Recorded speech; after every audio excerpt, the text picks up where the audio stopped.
شاہ جہاں صدائے رمضان۔ بسم اللہ الرحمن الرحیم۔ مولا صلی وسلم دائما ابدا علی حبیبک خیر الخلق کلہم۔ السلام علیکم ناظرین و سامعین کرام، 9 نیوز HD کے لائیو اسٹوڈیو سے رمضان المبارک کی اسپیشل ٹرانسمیشن صدائے رمضان کے ساتھ آپ کی خدمت میں حاضر ہیں آپ کا میزبان محمد لقمان رضا۔ ناظرین سامعین، رمضان المبارک کے ان بابرکت لمحات میں، برکیف ساعتوں میں یہ خاص ٹرانسمیشن رمضان المبارک کی صدا اور آواز آپ تک پہنچائی جا رہی ہے۔ مختلف اہم موضوعات پر گفتگو ہوئی، رمضان المبارک کے فضائل و مسائل پر گفتگو ہوتی رہی۔ آج کا ہمارا موضوع خاندانی حوالے سے، معاشرتی حوالے سے بہت اہم ہے۔ ہمارا موضوع ہے اسلام کی روشنی میں آئیڈیل خاندانی نظام، آئیڈیل فیملی سسٹم کیا ہے۔ آج کے نظریات کی روشنی میں اس پر بھی بات کریں گے، بالخصوص اسلامک فیملی سسٹم کیا ہے، اس پر کلام کریں گے۔ حقیقت یہ ہے کہ اللہ رب العزت نے قرآن مجید فرقان حمید میں تمام ایمان والوں کی مکمل رہنمائی فرمائی ہے اس حوالے سے۔ پھر احادیث مبارکہ نبی رحمت صلی اللہ علیہ وآلہ وسلم کا اسوہ کاملہ مکمل رہنمائی کرتا ہے۔ اب فیملی سسٹم میں فیملی کے تمام فیملی ممبرز اس میں شامل ہوتے ہیں، والدین بھی ہیں، اولاد بھی ہے، بہن بھائی بھی ہیں، پھر میاں بیوی کے معاملات ہیں، اس کے علاوہ دیگر رشتہ دار، یہ سبھی فیملی میں شامل ہیں، فیملی ممبرز میں شامل ہیں۔ اس کے حوالے سے اس وسیع تر تناظر میں گفتگو کریں گے۔ ہمارے ساتھ شریک گفتگو ہوں گے ہمارے معزز مہمان، اسلامک اسکالر جناب علامہ دانش رسول نقشبندی قادری صاحب۔ ان کے ساتھ ساتھ آقا کریم رؤوف الرحیم علیہ الصلاۃ و تسلیم کی بارگاہ ناز میں مدحت سرائی کے لیے جناب ساجد علی ساجد صاحب۔ میں آپ دونوں معزز مہمانوں کو خوش آمدید کہتا ہوں۔ جناب علامہ دانش رسول صاحب، اسلام میں آئیڈیل خاندانی نظام کا تصور کیا ہے اور خاندانی نظام کا دائرہ کار کہاں تک وسیع ہے، اور اس حوالے سے قرآن و سنت اور اسلامی تعلیمات ہماری کیا رہنمائی کرتی ہیں، اس پر گفتگو کیجیے گا۔ بسم اللہ الرحمن الرحیم۔ الصلاۃ والسلام علیک یا سیدی یا رسول اللہ وعلی آلک و اصحابک یا سیدی یا حبیب اللہ۔ بہت شکریہ قبلہ، ایک انتہائی اہم موضوع پر گفتگو کرنے کے لیے آپ نے حکم ارشاد فرمایا، اور اس ٹرانسمیشن کی یہ ایک بہت بڑی خوبی اور خوبصورتی ہے کہ وہ موضوعات جن پر گفتگو ہونی چاہیے اور جن کے بارے میں دیکھنے سننے والوں کو معلومات ملنی چاہیے، اور جن کے بارے میں ہم مختلف مسائل کا بھی شکار ہیں، جن حوالوں سے ایسے موضوعات کو اس ٹرانسمیشن کا حصہ بنایا گیا ہے۔ اس پہ آپ اور آپ کی ٹیم مبارکباد کی مستحق ہے۔ اللہ کریم آپ کو اور آپ کی ٹیم کو اس کی بہتر جزا عطا فرمائے۔ شکریہ، جزاک اللہ۔ جو سوال آپ نے کیا اس حوالے سے، اور اپنی ابتدائی گفتگو میں بھی آپ نے اشارہ کیا کہ دین حق، دین اسلام نے تمام تر زندگی کے معاملات کے حوالے سے رہنمائی جو ہے وہ عطا کی ہے۔ جہاں تک آپ کے سوال کا بالخصوص خاندانی نظام، فیملی سسٹم کا تعلق ہے، تو اس حوالے سے قرآن کریم فرقان حمید کی ایک آیت مبارکہ کو بنیادی طور پر پیش نظر رکھنا چاہیے، جو کہ اسی حوالے سے ہے۔ بالکل ٹھیک۔ تو ارشاد فرمایا یا ایھا الذین آمنوا قوا انفسکم واہلیکم نارا۔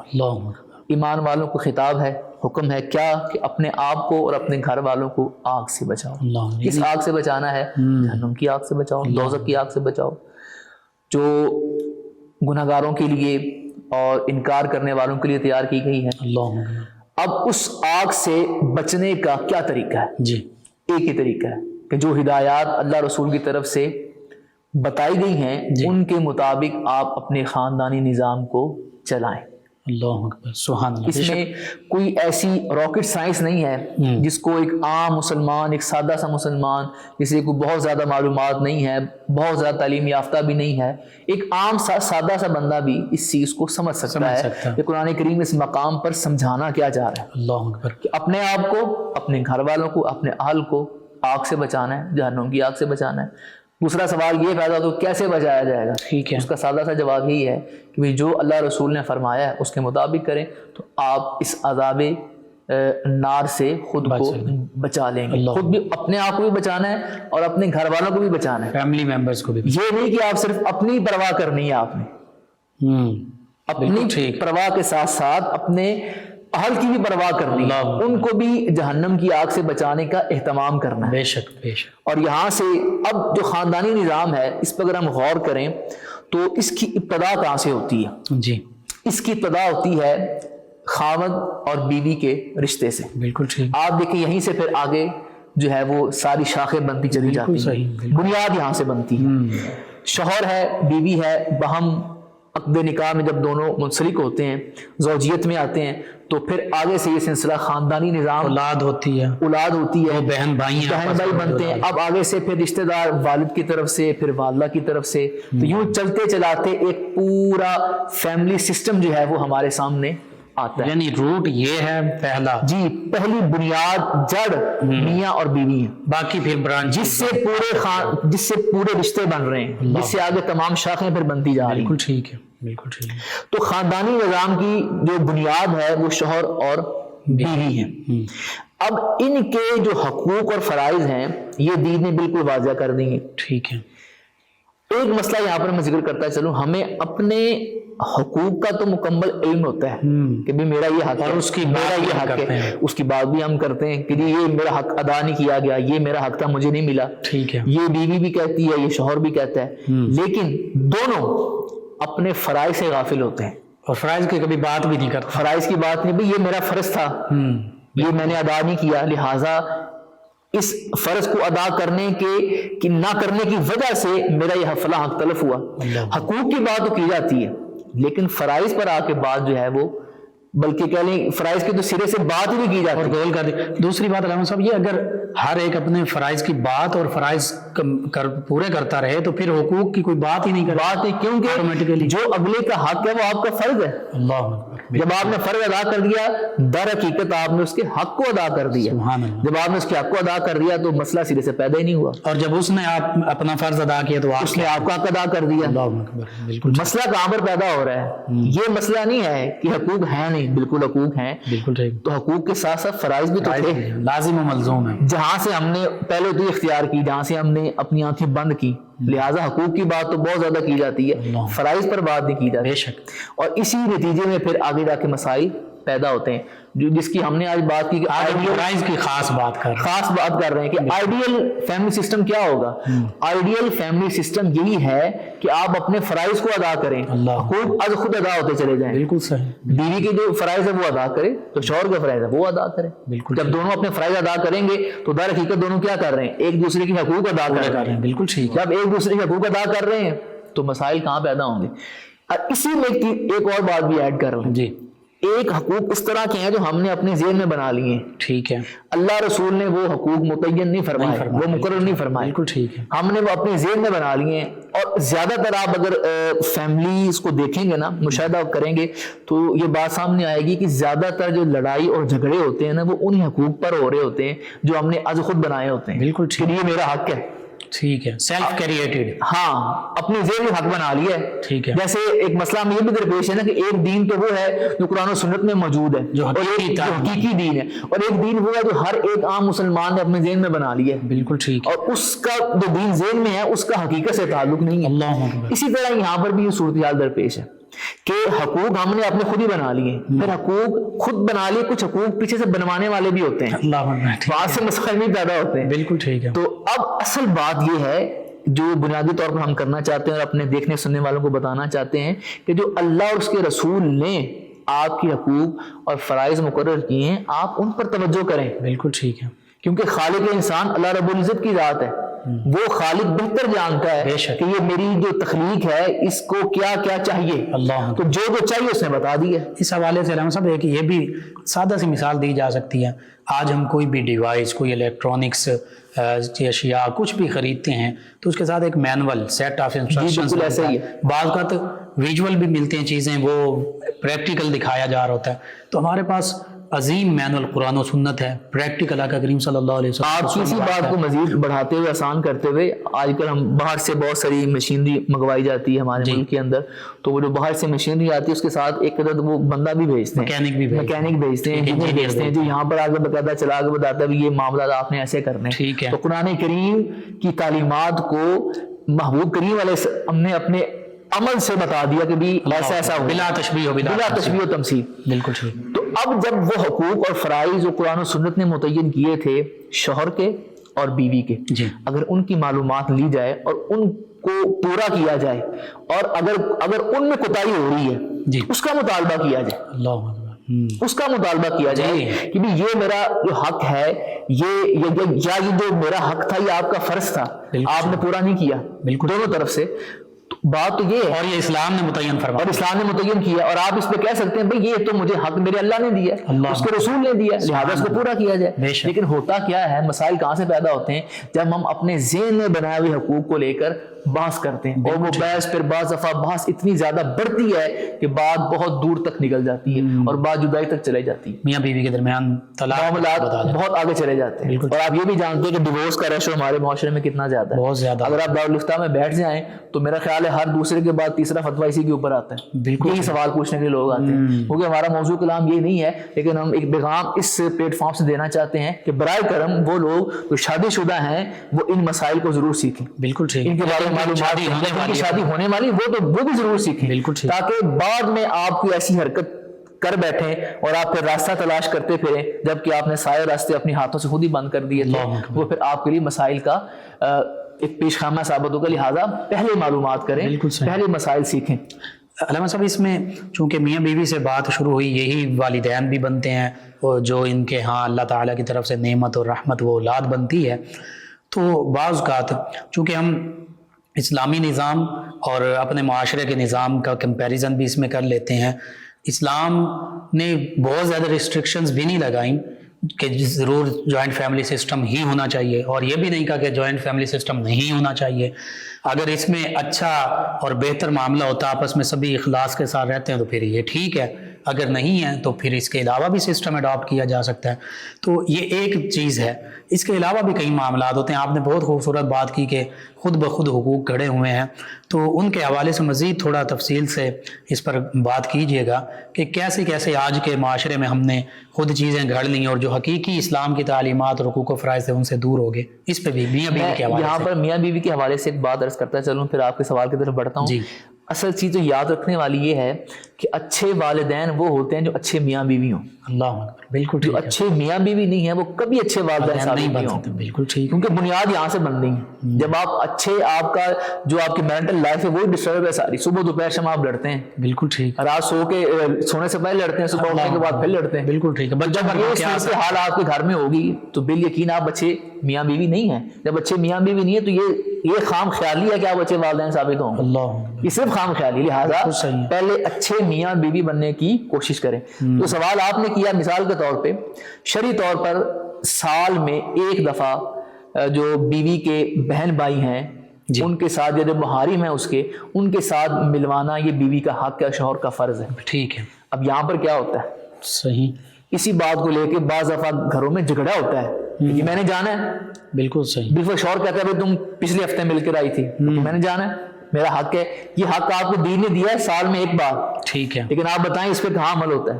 صحیح، یہاں پر حق ہم نے خود سے گھڑ لیا نا کہ یہ میرا حق ہے کہ میں جب چاہوں میں وہاں ملنے کے لیے چلے جاؤں، بالکل، اور وہاں پر رہوں، اور جب مرضی رہوں، جب مرضی آؤں، جب مرضی جاؤں۔ دوسری جانب یہ بھی معاملہ ہوتا ہے نا کہ والدین کہتے ہیں ہم نے بیٹی کے گھر نہیں جانا، پانی بھی نہیں پینا، اور یہ وہ دوسری طرف دیکھیں تو آ سکتے ہیں، اسی طرف میں گفتگو کو لے کے آ رہا ہوں۔ دوسری طرف آپ دیکھیں کہ اب یہ صرف شوہر کا ہی نہیں ہے فرض کہ وہی بیوی کو لے کے جائے، اس کے جو بہن بھائی ہیں بخصوص والدین ہیں وہ خود بھی آ سکتے ہیں، اور دین نے کہیں منع نہیں کیا، یہ ہم نے خود سے ایک اپنے ذہن کے اندر ایک چیز بنا لی ہے کہ بیٹی کے گھر جانا نہیں ہے، اس کے گھر کا پانی نہیں پینا، کھانا بھی اپنا ساتھ لے کے جانا ہے، اور اگر گئے تو کچھ ساتھ لے کر جانا ہے۔ دین نے آپ سے کوئی ایسا مطالبہ نہیں کیا، دین کی کوئی ایسی پابندی، کوئی ایسی تعلیمات قطعاً نہیں ہے، یہ ساری ہم نے اپنے معاشرے میں رہتے ہوئے خود ہی بنا لی، بالکل، لہٰذا جب خود بنائی ہیں تو پھر ہم مشکلات کا شکار بھی تو ہیں، بالکل ٹھیک ہے۔ پھر والدین سوچتے ہیں جائیں گے تو کیا لے کے جائیں گے، آتے کیا دے کر آئیں گے، اسی کشمکش میں جناب وہ معاملہ سارا آگے پیچھے ہوتا رہے. بعض کا دیکھیں شوہر کی حیثیت سے بڑھ کر نان و نفقہ بھی طلب نہیں کیا جا سکتا، لیکن آج یہاں پہ یہ بھی سمجھا جاتا ہے کہ یہ بھی حق ہے کہ ہم زمانے کے جو اب ایک ہوا چل پڑی ہے فیشن یا جو بھی چیزیں ہیں اس کے مطابق ہی شوہر ہماری ہر ڈیمانڈ پوری کرے. یہ نہیں دیکھا جاتا تھا کہ اس کی حیثیت کیا ہے، اس کا معاملہ کیا ہے. اس حوالے سے ایک ہی بات وہ سیدہ فاطمہ الزہرا طیبہ طاہرہ رضی اللہ عنہا فرماتی کہ میں نے اپنے شوہر گرامی سے میں کوئی خاص فرمائش اس لیے بھی نہیں کرتی کہ میں کوئی فرمائش کروں اور وہ ان سے پوری نہ ہو سکے تو یہ میرے لیے کہیں معاملہ ایسا نہ بن جائے. یہ ہماری تعلیم کے لیے، بالکل ہماری تعلیم کے لیے. اور اسی طرح یہ تو ہم نے سائڈ ڈسکس کی نا بیوی والی سائڈ، جی جو وائف کی طرف سے معاملات درپیش ہوتے ہیں، شوہر کی طرف، اب شوہر کی طرف جو معاملات درپیش ہوتے ہیں، اب یہ شوہر یہ سمجھتا ہے چونکہ میں شوہر ہوں لہٰذا ساری اتھارٹی تو میرے پاس ہے، بالکل صحیح، اب میں جو مرضی کہوں میری ہر بات مانی جائے، میں اچھا کہہ رہا ہوں تب بھی، برا کہہ رہا ہوں تب بھی، خلاف شرع کہہ رہا ہوں تب بھی میری بات مانی جائے. بلکہ کئی ایسی چیزیں میرے سامنے بھی آئیں کہ شوہر پردہ نہیں کرنے دیتا اپنی بیوی کو، کہ تم کیوں پردہ کرو، تم یہ برقع اتارو. بالکل صحیح. تو ایسی بات شوہر کی، اب یہ شوہر نے اپنے ذہن میں خود ہی بنا لیا ہے کہ میں شوہر ہوں، مجھے اللہ تعالیٰ نے مرد بنایا اور مجھے جناب نگہبان بنایا ہے. نگہبانی اللہ تعالیٰ نے آپ کو دی ہے اس لیے نہیں دی، حدود اللہ میں رہتے ہو، ہاں حدود اللہ میں رہتے ہوئے اس لیے نہیں دی کہ آپ کا جو من چاہے آپ وہ فرمائش کریں اور وہ آپ کی بیوی سے آپ مطالبہ کریں کہ میری بیوی اور میرا شوہر ہونے کے ناطے وہ پورا کرے.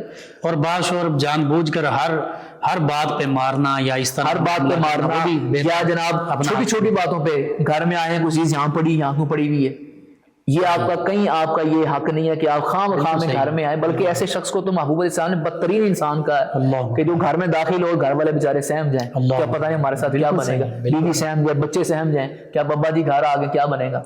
تو اس لیے شوہر بھی اور بیوی بھی ان حقوق و فرائض پر توجہ کریں جو اللہ اس کے رسول کی طرف سے انہیں عطا کیے گئے. اگر ان کے اندر رہیں گے، خود کو حدود اللہ میں رکھیں گے، دین کی حدود میں رکھیں گے، تو یقینی طور پر جن مسائل کا ہمیں آج سامنا ہے ہمیں ان کا سامنا نہیں ہوگا. یہ تو خود سے ہم نے اپنے اندر ایک چیزیں پیدا کر لی ہیں نا سوسائٹی کے اندر، معاشرے کے اندر، اور پھر ان کو ہم نے اپنے لیے مزید مشکلات کا باعث بنا لیا ہے. اس لیے ہم مزید پریشان ہو جاتے ہیں. اور یہاں پر ایک آخری جملہ بھی ایڈ کرتا چلوں میں کہ ہم دیکھتے ہیں کہ شادی بڑی خوشی سے اور بڑے روپے پیسہ لگا کر کی جاتی ہے کہ جی میں شادی شدہ ہو گیا ہوں، اور تھوڑی دیر کے بعد پتہ چلتا ہے کہ جناب یہ جو شخص شادی شدہ ہوا تھا اب یہ شادی زدہ ہو گیا. تو شادی زدہ کیوں ہے کہ وہ جو چیزیں ہونی چاہیے تھیں وہ نہیں ہو پا رہی، کا قرض لے کر شادیاں کی جاتی ہیں، زندگیاں گزر جاتی ہیں. بلکہ یہ کہنا بھی غلط نہیں ہوگا قبلہ مفتی صاحب کہ آج کے دور میں زنا کرنا بہت آسان ہے، بے شک، اور شادی کرنا بہت مشکل. ایسا ہی ہے، بالکل یہی بات ہے. بہت خوبصورت گفتگو. ناظرین سامعین، حقیقت یہ ہے کہ شوہر ہے یا بیوی ہے، اسی طرح دیگر رشتہ دار، سبھی کے لیے حدود اللہ وہی ہیں جو اللہ کے حبیب صلی اللہ علیہ وسلم نے مقرر کی ہیں. فرائض بھی وہی ہیں، حقوق بھی وہی ہیں. کوئی من گھڑت فرائض نہیں ہیں، کوئی من گھڑت حقوق نہیں ہیں، اور حدود بھی خود تعین نہیں کرنا. جو قرآن و سنت میں اللہ کے حبیب صلی اللہ علیہ وسلم اور اللہ رب العزت کی طرف سے تعلیمات آ گئی ہیں انہی کی پیروی کرنی ہے. اور ان تعلیمات کو اول تو ہم جانتے نہیں ہیں الا ماشاء اللہ، عام طور پر میاں بیوی، والدین، اولاد، بہن بھائی، دیگر رشتہ دار، اور اگر جانتے ہیں تو کم معلومات ہوتی ہیں، مکمل معلومات نہیں ہوتی. مکمل معلومات حاصل کی جائیں، علماء کرام جو ہیں ان سے رہنمائی حاصل کی جائے، قرآن و سنت کا مطالعہ کیا جائے، پڑھا جائے. ناظرین سامعین، 9 نیوز HD کے لائیو اسٹوڈیو سے رمضان المبارک کی یہ اسپیشل ٹرانسمیشن صدائے رمضان آپ تک پہنچائی جا رہی ہے. ایک خوبصورت کلام نبی رحمت صلی اللہ علیہ وسلم کی بارگاہ اقدس میں بطور مدحت، بطور ہدیہ عقیدت پیش کریں گے جناب ساجد علی صاحب. جی ساجد علی صاحب. جا زندگی مدینے سے جھونکے ہوا کے لا، شاید حضور ہم سے خفا ہے منا کے لا. کچھ ہم بھی اپنا چہرہ باطل سوار لیں، بکر سے کچھ آئینے عشق و وفا کے لا، شاید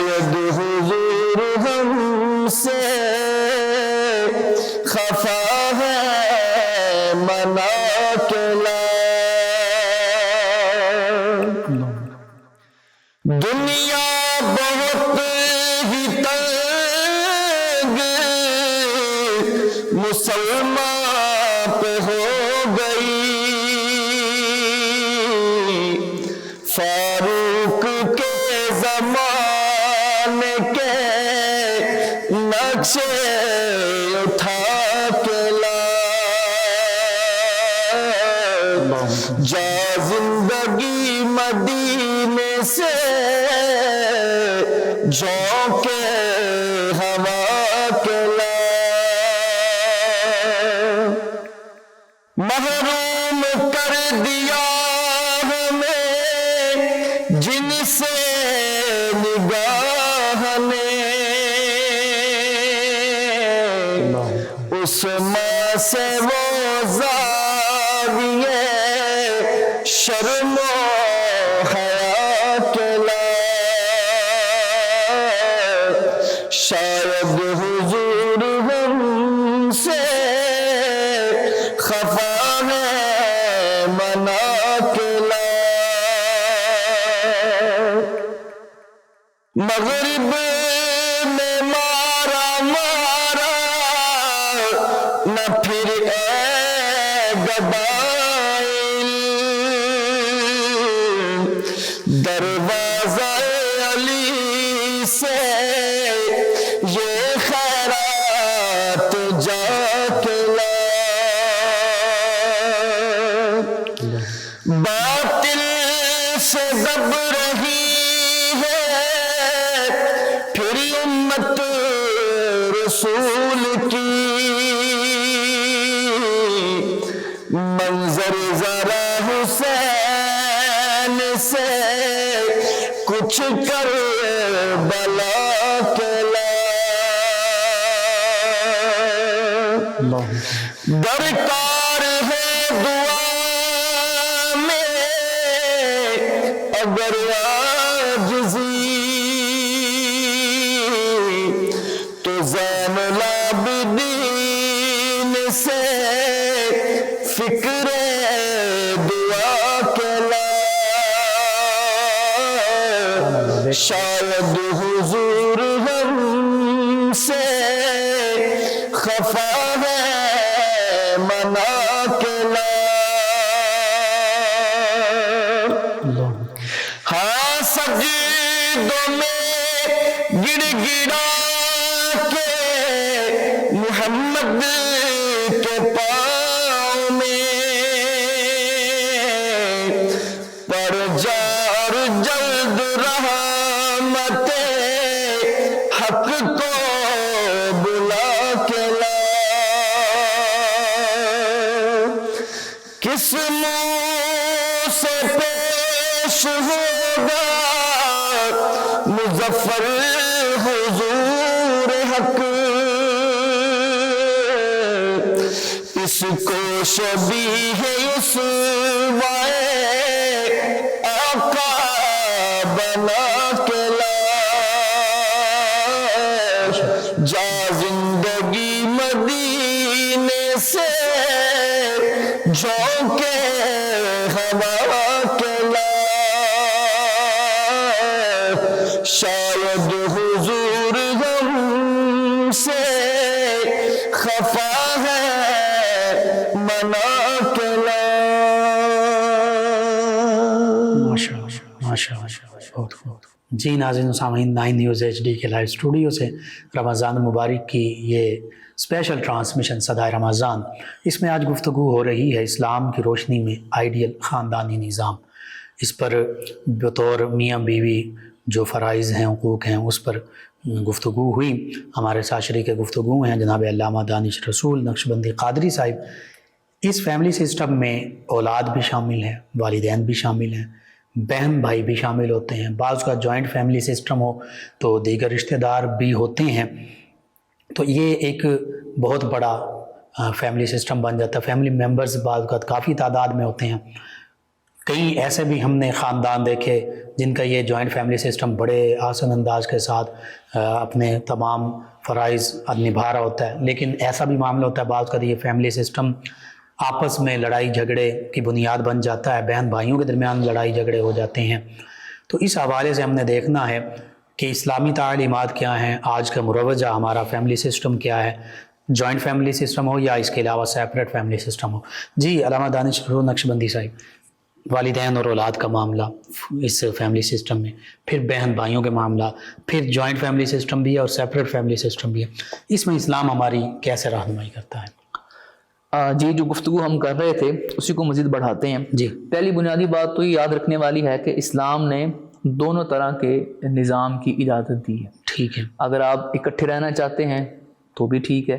ہاں بعض وجوہات ایسی ہیں جن کی بنیاد پر آپ اگر علیحدہ ہونا چاہتے ہیں اور واقعتاً وہ شرعی وجوہات ہوں. ٹھیک ہے. اور اس میں جو سربراہ ہے گھر کا وہ اس کی سکت بھی رکھتا ہو. سکت بھی رکھتا ہو, اسی میں شامل کر رہا ہوں میں بات کہ وہ سکت بھی رکھتا ہو, تو آپ اگر علیحدہ ہونا چاہتے ہیں تو اس میں کوئی مذائقہ بھی نہیں ہے. اب یہاں پر مسئلہ کیا پیدا ہوتا ہے؟ مسئلہ یہ پیدا ہوتا ہے کہ بعض دفعہ خاتون ذہن یہی لے کر آتی ہے اپنے گھر سے کہ میں علیحدہ رہنا ہے. بالکل اور کوئی وجہ نہیں ہوتی رہنے کی, بس علیحدہ رہنا ہے. ٹھیک ہے. بس علیحدہ رہنا کی کوئی وجہ نہیں ہے. بالکل صحیح. خدا نہ خواستہ آپ کے ساتھ کوئی ایسا وہاں کوئی معاملہ ہے درپیش جس کے لیے علیحدگی ہی اس کا حل ہے. ٹھیک ہے. ٹھیک ہے, تو پھر آپ ضرور علیحدہ ہوں. اور اس میں بھی شرط یہ ہے کہ آپ کا شوہر اس کی سکت بھی رکھتا ہو. بالکل ٹھیک ہے. اب ہوتا کیا ہے کہ بعض دفعہ بیوی کی طرف سے ایسی خواہشات اور ایسی مطلب کہہ لیں کہ ڈیمانڈز ہوتی ہیں جن کی وجہ سے شوہر کو پھر کوئی ایسا راستہ اختیار کرنا پڑتا ہے جو کہ درست نہیں ہوتا. تو پہلی بنیادی بات تو یہ یاد رکھیں. اسی میں ایک چیز شامل کروں میں. اب یہ سوال بھی پیدا ہوتا ہے کیا یہ ممکن ہے کہ نہیں؟ ہاں ممکن ہے. آپ سیرت طیبہ کو پڑھیں, محبوب علیہ السلام کی 11 ازواج. سبحان اللہ. تو وہ بے شک کمرے الگ الگ تھے لیکن گھر ایک ہی تھا. گھر ایک ہی تھا نا. یہاں سے تو ایک چیز ثابت ہوگی کہ یہ رہنا ممکن ہے. بالکل ٹھیک ہے. ان کا رہنا آپس میں ممکن ہے. ربائب بھی تھے نا ان کچھ ازواج مطہرات رضی اللہ عنہ, ان کے جو پہلے شوہر تھے ان کی اولادیں بھی تھی نا. اولادیں بھی تھی. جیسے کہ حضرت سیدہ خدیجہ کا جو بیٹا ہے وہ بھی نبی علیہ السلام کی صحبت اور تربیت میں رہا. تو پہلی بات تو یہ ثابت ہوتی ہے اس ساری صورتحال سے کہ اس طرح اکٹھا رہنا ناممکن نہیں ہے, یا یہ کوئی انسانیت کے خلاف چیز نہیں ہے. ایسے رہنا ممکن ہے اور رہا جا سکتا ہے. مسئلہ کہاں پر پیدا ہوتا ہے؟ جب ہم ایک دوسرے کو قبول نہیں کرتے, دل سے نہیں دیتے. ٹھیک ہے, مثال کے طور پہ جٹھانی ہے یا ہے اور یہ پہلے سے گھر میں موجود ہے, اور جیٹھ ہے جو آنے والی ہے, دیور دیورانی ہے. اب دیور دیورانی جو ہیں وہ دیور کی شادی ہو رہی ہے, دیورانی اس کے ساتھ بطور بیوی اس کی آ رہی ہے, تو جو پہلے سے گھر میں موجود ہے وہ سمجھتے شاید ہمارے حق پر ڈاکہ مارا جا رہا ہے. ٹھیک ہے. یا بالفرض بعض دفعہ دیور دیورانی محسوس کرتے ہیں. یہاں تو پھر بدگمانیاں بھی آ گئی. بدگمانیاں ہیں ساری. صحیح. بعض دفعہ دیور دیورانی محسوس کرتے ہیں کہ یہ بڑے ہیں لہٰذا یہ شاید ہمارے حق پر ڈاکہ مار رہے ہیں. ٹھیک ہے. تو جہاں پر کوئی مسئلہ ہو اس مسئلے کو حل کیا جائے, نہ کہ آپ درخت کو جڑ سے ہی کاٹ ڈالیں. ٹھیک ہے. اور معاملے ختم کر دیں. بالکل. مسائل کہاں پر نہیں ہوتے؟ صحیح. مسائل تو ہر جگہ پر ہوتے ہیں. ہر دوسرے گھر میں طرح طرح کے مسائل ہیں, لیکن جیسے ہم نے پہلے بات کی وہ مسائل زیادہ تر وہ جو ہمارے اپنی ہاتھ کی کمائی ہے, ہمارے اپنے ہاتھ سے پیدا کیے ہوئے ہیں. جب ہم نے نہ غیبت سے خود کو محفوظ رکھنا ہے, نہ بدگمانی سے خود کو بچانا ہے, نہ ہم نے چغلی کرنے سے خود کو بچانا ہے, بعض کا طنز کرنے سے خود کو نہیں بچانا ہے, حسد. آپ یہ دیکھتے چلے جائیں کہ وہ ساری باتیں ہیں جن سے دین نے واضح طور منع کیا ہے. بالکل صحیح. ہم وہ سارے کام بڑے ذوق اور شوق سے کرتے ہیں. حرام کام ہے نا. اسی میں حدیث پاک وہ ہم ایڈ کرتے چلے. نبی اسلام کی بارگاہ میں 2 خواتین ان کو بہت پیاس لگی ہے, روزہ توڑ لیں. آپ نے پیالہ منگوایا اور خیر انہوں نے کی تو اس میں سے تازہ گوشت نکلا. حدیث شریف ملتی ہے کتابوں کے اندر. تو فرمایا تم نے غیبت کی. اب دیکھیں یہاں سے یہ کیا ثابت ہو رہا ہے. اور یہ عام طور پہ معذرت کے ساتھ یہ بات کی جاتی ہے, اور مشاہدے میں بھی بات ہے کہ خواتین اکٹھی بیٹھی ہیں تو وہ خاموش نہیں بیٹھی ہوں گی, وہ کوئی نہ کوئی کسی نہ کسی کی بات جو ہے وہ کر رہی ہوں گی. لہٰذا ایک دوسرے, چاہے وہ مرد ہیں چاہے وہ عورتیں ہیں, ایک گھر میں اگر رہ رہے ہیں تو ایک دوسرے کو سپیس دیں, انہیں قبول کریں. بالکل یہ ممکن ہے, یہ ناممکن چیز نہیں ہے.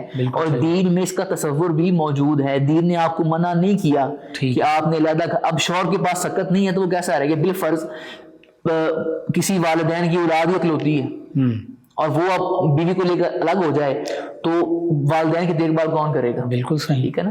اور اسی کے اندر ایک اور چیز شامل میں کرتا چلوں کہ عمومی طور پہ کہ اپنی مرضی کی معلومات ہمیں بہت جلدی مل جاتی ہے اور اس کو ہم لے بھی لیتے ہیں. ٹھیک ہے. ہماری اپنی مرضی ہوتی ہے نا. اب بیوی بہو کہتی ہے کہ جی میرے پر تو واجب ہی نہیں کام کرنا سسر کا یا ساس کا, لہٰذا میں کیوں کروں؟ تو اگر اسی بنیاد پر ہو, ہاں دین نے آپ پر اس چیز کو لازم نہیں کیا, ٹھیک ہے, کہ دین نے منع بھی نہیں کیا. اخلاقی اعتبار سے آپ دیکھیں سیدہ کائنات رضی اللہ تعالیٰ عنہ عنہا گھر کے کام کرتی نہیں تھی؟ بالکل صحیح. ازواج مطہرات اپنے گھر کے سارے کام کرتی بالکل تھی. صحیح. تو وہ جو دنیا کی بہترین عورتیں ہیں اگر وہ کر رہی ہیں تو ہماری کیا اوقات؟ رحمت صاحب اس میں نا احساس کی بھی بات ہے. کم از کم یہ شوہر بھی بیوی بھی یہ سوچ لیں کہ ہم نے بھی بوڑھا ہونا ہے, ہمارے بھی داماد ہمارے بھی بہو وہ ہوں گی, ہو سکتا ہے وہ بھی ہمارے ساتھ یہی سلوک کریں اور پھر ہم اکیلے تنہا یہی تو مسئلہ ہے میرے والا کہ ہمیں یہ یاد نہیں رہتا نا کہ اس مقام پر ہم نے بھی تو پہنچنا ہے نا. یہیں سے تو معاملہ خراب ہوتا ہے. بالکل ٹھیک. دیکھیں ہمارے مسلم معاشرے کے اندر اولڈ ایج ہوم بنتے جا رہے ہیں, اللہ مختلف ادارے بناتے ہیں. وجہ کیا ہوتی ہے کہ والدین بوڑھے ہیں, اب اولاد ان کا سہارا نہیں بن رہی, اب اولاد انہیں قبول نہیں کر رہی, لہٰذا وہ اٹھاتے ہیں اور وہاں چھوڑ آتے ہیں جا کے, اور پھر بعد میں پوچھتے بھی نہیں ہیں علمان والحفیظ. تو یہ نہیں سمجھو کسی نے کہا تھا کہ جناب ایک تھا شخص تو اس نے اپنے والد کو لیا اور ایک کمبل لیا اور اسے لے کے چل پڑا, ساتھ اس کا چھوٹا بچہ بھی چلتا جا رہا تھا, اور جا کے جنگل میں اس نے کہا کہ ابا جی یہاں پر آپ نے رہنا ہے. تو اس نے کہا جی یہاں پر, اس نے پھر بچے نے جو سمجھ بوجھ رکھتا تھا اس نے اس کمبل کے 2 ٹکڑے کر لیے. اس نے کہا ایک میرے دادے کا, ایک ابا جی آپ کا, جب آپ اس مقام پر پہنچیں گے میں بھی آپ کو یہاں چھوڑ جاؤں گا. تو ہم ان چیزوں سے خود کو, اچھا یہ بھی ہم جان بوجھ کے کر رہے ہوتے ہیں, خود کو جھوٹی تسلی دے رہے ہوتے ہیں کہ نہیں ایسا نہیں ہوگا ویسا نہیں ہوگا. تو یہ سوچنا چاہیے, اور اس خاتون کو بھی سوچنا چاہیے کہ اگر میں اپنے شوہر کو اس کے والدین سے جدا کرنے والا معاملہ کر رہی ہوں تو کل کو میرے گھر میں میری بھابھی میرے بھائی کو جدا کرے اپنے والدین سے تو پھر کیسا ہوگا؟ بے شک ایسا ہی. اس لیے دونوں طرف شوہر بھی, ہم ایک پہلو کی بات, وہاں پہ ڈبل سٹینڈرڈ پہ بن جاتے ہیں. ہاں جی, وہاں وہ کسی نے کہا تھا نا کہ اگر جو ہے بیٹا اپنی تنخواہ لا کے بیوی کو دے تو وہ برا ہے, لیکن اگر داماد تنخواہ لا کے آپ کی بیٹی کو دے رہا ہے تو وہ بہت اچھا ہے. اللہ اکبر. تو یہ ہمارے ہاں ڈبل, یہی تو میرے والا جو بات ہم نے ابتدا میں کی کہ ڈبل سٹینڈرڈ سے تو سارا معاملہ خراب کیا. یہ گڑبڑ کیوں معاملہ ہوا ہے, یہ حالات خراب کیوں ہوئے؟ یہ وہی چیزیں تھیں جن کا دین سے کوئی تعلق نہیں تھا. یعنی ہم اپنے لیے کچھ اور چاہتے ہیں, دوسروں کے لیے کچھ اور چاہتے ہیں, دوسروں کے لیے کچھ اور چاہتے ہیں, اور ہم نے دین کو صرف ایک سمجھ لیا ہے قرآن کریم ہے اسے چوم کے ادب سے رکھ دیا جائے بس, اور باقی چیزوں کو ہم بڑا سمجھ کے, بڑا سوچ بچار کر کے, بڑا غور و فکر کر کے, جہاں غور و فکر کرنا تھا وہاں ہم کر نہیں کر رہے. قرآن کریم کو غور و فکر کے ساتھ پڑھنا تھا وہ ہم پڑھتے نہیں ہیں, لیکن باقی کتابیں اخبار کو ہم بڑے غور و فکر سے پڑھیں گے, ہم نیوز چینل کو بڑے غور سے دیکھیں گے, صبح مارننگ شوز آتے ہیں بڑے غور سے دیکھیں گے, فیشن کیا کیا نہیں ہے, کیا ان ہے کیا آؤٹ ہے, تو سب کچھ دیکھیں گے. لیکن جس چیز کو غور سے پڑھنا چاہیے تھا, اس کی مطابق زندگی بسر کرنی تو اس کو ہم دیکھتے نہیں, اسے ہم چون کے بڑے ادب سے اچھے غلاف میں بند کر کے ریل میں رکھ دیتے ہیں کہ ٹھیک ہے یہ ہم نے دینی فرض جیسے ادا کر دیا. تو دینی فرض کو آپ نے ادا کیا کرنا ہے, آپ تو اس کو جانتے ہیں اس میں لکھا کیا ہوا ہے, زندگی گزارنے کا راستہ سارا اس میں لکھا ہوا ہے. یہی وجہ ہے کہ ہم نے فیملی کے لحاظ سے بالخصوص, ویسے بھی ہمارے معاشرے کا صورتحال تو ہمارے سامنے ہی ہے, لیکن چونکہ ہمارا موضوع کلام خاندان کے اعتبار سے ہے تو خاندان کے اعتبار کے ساتھ یہ بات بالکل واضح ہے کہ ہم نے وہ جو خاندانی اصول و ضوابط قرآن و سنت نے اصول دیے تھے انہیں ہم نے یکسر بلا دیا. اور پھر کیا ہے, کبھی جھگڑے ہیں, کبھی لڑائیاں ہیں, کبھی فتنہ ہے, کبھی فساد ہے, بعض دفعہ معاملہ ڈیورس تک چلا جاتا ہے. تو یہ ساری صورتحال ہمارے سامنے ہے. اگر دونوں دین کے دیے ہوئے حقوق اور فرائض پر غور کریں اور عمل کریں تو کسی قسم کا کوئی خاندانی مسئلہ پیدا نہیں ہوگا. بالکل صحیح ہے. اس میں ایک چیز وراثت کے حوالے سے بھی آتی ہے. بعض کا وراثت کی تقسیم پر معاملہ ہو جاتا ہے, اور بیٹیوں کو یعنی بہنوں کو تو اکثر وراثت نہیں دی جاتی کیونکہ وہ بھی حالانکہ اسی فیملی سسٹم کا حصہ ہوتے ہیں, چاہے وہ شادی شدہ بھی ہوں. تو اس حوالے سے بھی اور اس کے اندر ایک بڑا مسئلہ ہم کرتے ہیں, اس میں ہم کیا کرتے ہیں کہ جب یہ وقت آتا ہے جائیداد کو تقسیم کرنے کا, وراثت کو تقسیم کرنے کا, تو کہتے ہیں وہ تمہیں جہیز دیا تھا وہ اسی میں سے تھا. اللہ اکبر. اور یہ ستم بارہ ستم ہے. اس میں شرعی مسئلہ کیا ہے؟ شرعی مسئلہ یہ ہے کہ یا تو آپ اس کو یہ کہا تھا اسے کہ بھئی یہ تمہیں جہیز جو دیا جا رہا ہے یہ تمہارے اس حصے میں سے دیا جا رہا ہے, وہ رضامند تھی تو فابہا. وہ تو بنیادی طور پر ایک طرح کا تحفہ ہوتا ہے, گفٹ کے طور پر والدین کی طرف سے وہ کوئی واجب دیا جاتا ہے, اور شرعی طور پر اس کی کوئی ایسی حیثیت نہیں کہ اس نے نہیں دیا تو گناہگار ہو جائے گا, کوئی فرض نہیں ہے, کوئی واجب نہیں ہے. بالکل ٹھیک ہے. وہ تو ایک معاشرتی ہم نے ایک سلسلہ بنایا ہوا اپنا, ایک باری بھرکم جہیز جب تک ہم نہ دے رہے اور لڑکے والے وصول نہ کر لیں تو ہم سمجھتے شادی ہی نہیں ہو پائے گی. ٹھیک ہے. تو وراثت کے معاملات میں اگر والد حیات ہے تو اپنی اولاد میں برابر تقسیم کر دے, اگر والد کا وصال ہو گیا پیچھے جو وراثت ہے وہ شرعی احکامات کی روشنی میں جو ہے وہ تقسیم کر دی جائے. بیٹے کو 2 حصے ملیں گے, بیٹی کو 1 حصہ ملے گا. باقی اگر کوئی ہے سلسلہ تو وہ اچھا دارالفتہ موجود ہے, مفتیان کرام موجود ہیں, بتانے والے موجود ہیں, ہم پوچھنا نہیں چاہتے. بالکل جب ہم پوچھنا نہیں چاہتے تو لہٰذا کسی نے گھر آ کے تمہیں بتانا, کیونکہ ہم دینا نہیں چاہتے, کیونکہ ہم دینا نہیں چاہتے, لہٰذا جب دینے کا ارادہ ہی نہیں ہے تو پوچھیں گے کیوں ہم؟ پوچھیں گے پھر تو پھنس جائیں گے نا. بالکل صحیح. ہاں اس میں یہ بھی شامل کر لیں کہ وراثت کے اعتبار سے پاکستان میں جو رائج قوانین وہ بھی بہت سخت ہیں. اگر کسی بیٹی کو اس کا حق نہیں ملتا تو وہ عدالت کا دروازہ کھٹکھٹا سکتی ہے. اس پہ باقاعدہ سخت قوانین موجود ہیں اور یہ باقاعدہ جرم ہے اگر آپ بیٹی کو, بہن کو اس کا جو جائز حصہ وراثت میں ہے وہ نہیں دیتے. لیکن علامہ صاحب وہاں پہ تو بھائی کہہ دیتے ہیں پھر میرے گھر نہیں آنا, میرا دروازہ. ہاں جی, یہی مسئلہ ہے نا کہ ہم نے دین کو اپنے مزاج کے مطابق ڈالنا ہے, اپنے مزاج کو دین کے مطابق نہیں ڈالنا.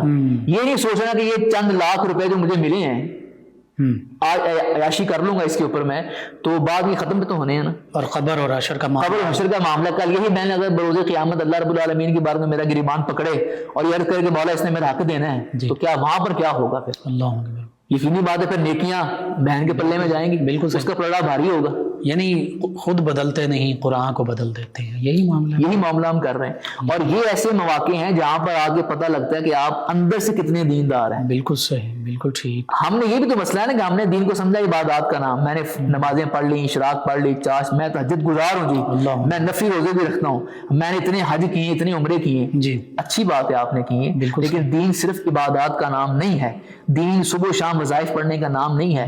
دین مکمل ضابطہ حیات ہے. معاملات میں بھی ضابطہ حیات میں آپ کی عبادات ہیں, آپ کی معاملات ہیں, آپ کی معاشرت ہے, آپ کی اخلاقیات ہے. زندگی پیدا ہونے سے لے کر آپ کی آخری سانس تک جو بھی معاملہ آپ کو پیش آئے گا وہ سارا اسی کے تحت ہوگا. بے شک. اسی چیز کا نام یہ ہے کہ دین مکمل ضابطہ حیات ہے.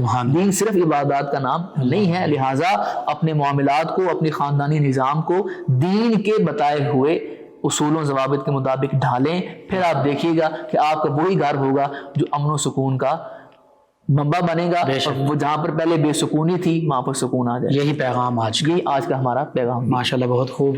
ناظرین سامعین, یہی بات کہ حقیقی اسلام کی جو تمام تعلیمات ہیں ان کو پڑھا جائے, سمجھا جائے, سیکھا جائے اور پر عمل پیرا ہوا جائے. خاندانی نظام کے حوالے سے بھی پھر دیکھیے زندگیاں کیسے جنت کا نمونہ بنتی ہیں.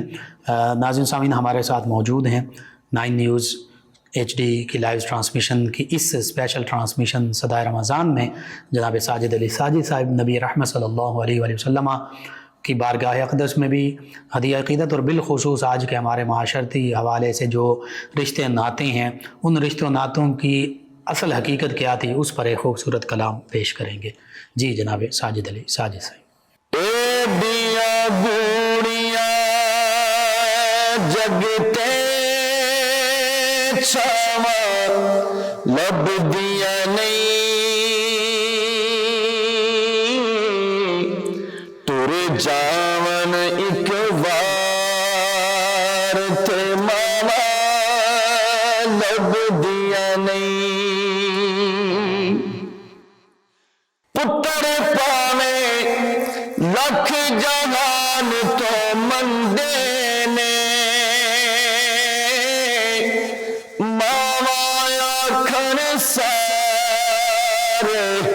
جب تو چنگے نے ہور کسے تو انج وفا لب دیا نہیں تر جاون ایک وار تے ماما لب دیا نہیں باپ دی ہلا شیری شیر بنا دیندی کنڈ تو تھاپی مار دلیر بنا دیندی وکھرے جگ تو لاڈ محبت وکھری ہے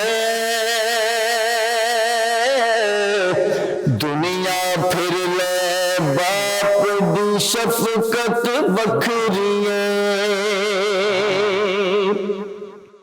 جگ تے کیڑا ہور نمونہ الفت دا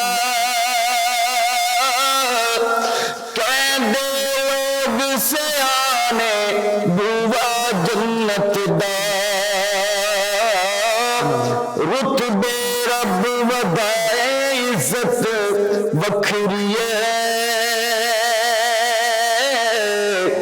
دنیا پھر لے باپ دی شفقت وکھری ہے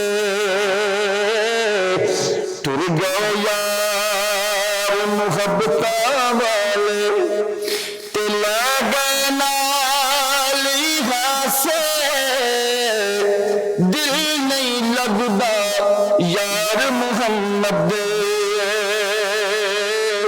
تے جائیے کیڑے پاسے باپ مرے سر ننگا ہوئے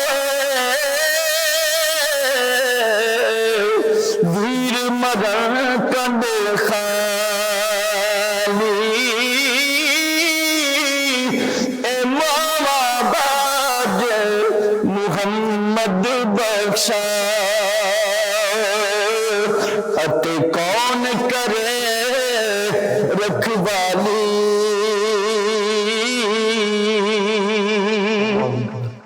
پائی پایا دے دردی ہو دے تے پائی پایا دیا باوا سر دا تاج باپ سرا دے تاج محمد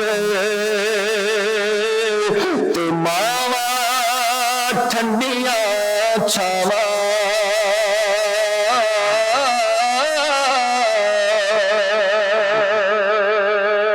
باپ سرا دے تاج محمد تے ماوا ٹھنڈیاں چھاوا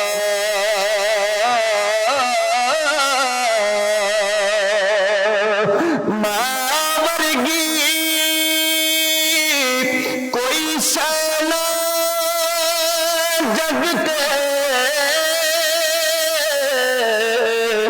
اتے ساری دنیا پھولی جیڑی ٹھنڈ دلانوں پاوے او مٹھی ماں دی بولی دیا لئی پردیس وے بادل پترا لئی جاگیرا چپ چپ رہنا ہر دکھ سہنا دیا دیا تقدیراں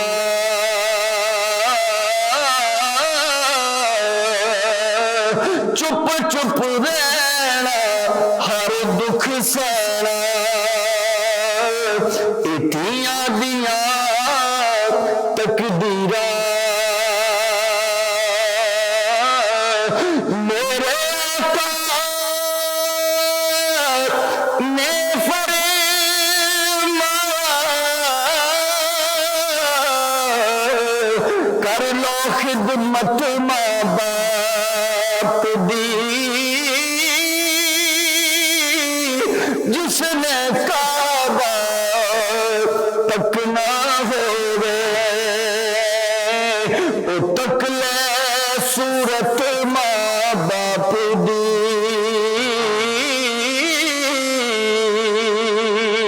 یا رب سونیا تیرے اگے اوہ کرام دعا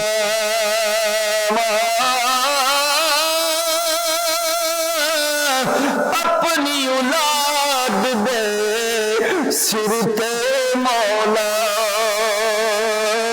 سدا رہن سلامت ماوا لو یار حوالے رب دے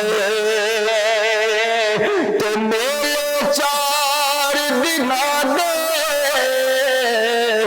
اس دن عید مبارک ہو سی